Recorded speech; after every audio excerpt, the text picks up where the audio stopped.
সমগ্ৰ ৰাজ্যৰ লগতে ধুবুৰী জিলাৰ পঞ্চায়তে নিৰ্বাচনী গৰম বতাহ পঞ্চায়ত নিৰ্বাচনক লৈ বিভিন্ন দলৰ প্ৰাৰ্থীসকল ব্যস্ত হৈ পৰিছে। সমান্তৰালভাৱে ধুবুৰীত পিছ পৰি থকা নাই গাঁও পঞ্চায়তৰ সদস্য পদত প্ৰতিদ্বন্দ্বিতা কৰা প্ৰাৰ্থীসকলো। ধুবুৰী সমষ্টিৰ মতিৰচৰ গাঁও পঞ্চায়তৰ অন্তৰ্গত ৭৩/৩ ছাগলচৰা প্ৰথম খণ্ড গাঁৱৰ সদস্য পদৰ ৰাইজৰ মনোনীত প্ৰাৰ্থী শাহিনুৰ বেগম নিৰ্বাচনী প্ৰচাৰ। ৰাইজে ব্যাপক উৎসাহ উদ্দীপনাৰে আগবাঢ়ি লৈ গৈছে প্ৰাৰ্থীগৰাকীক।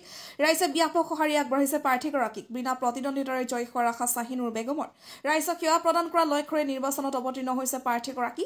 লক্ষ্য গাঁওখনৰ ৰাস্তা ঘাট আদিকে ধৰি দুখীয়া ৰাইজৰ উন্নয়নৰ হকে কাম কৰা। ৰাইজৰ উন্নয়নৰ ক্ষেত্ৰত বিভিন্ন ধৰণৰ পদক্ষেপ গ্ৰহণ কৰাৰ প্ৰতিশ্ৰুতিৰে ভোটাৰ ৰাইজক ভোট দিয়াৰ আহ্বান। তাপস চৰকাৰৰ report north east frontier news. মোৰ নাম শাহিনুৰ বেগম।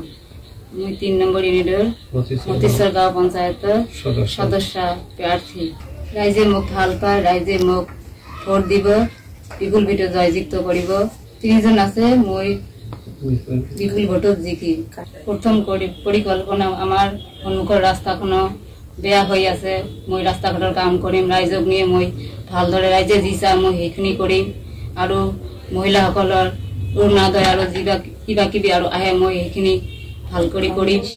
মতিৰচৰ গাঁও পঞ্চায়তৰ 3 নম্বৰ ইউনিট এজন নিৰ্দলীয় প্ৰাৰ্থী হিচাপে মই বিশেষক থিয় কৰাই দিছোঁ।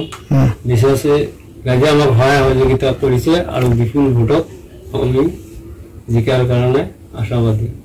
ৰাস্তা ঘাট, ৰাজহুৱা স্কিম এইবিলাকৰ কাম, ৰাইজৰ মতামতত মই চববিলাক কাম পৰিষ্কাৰভাৱে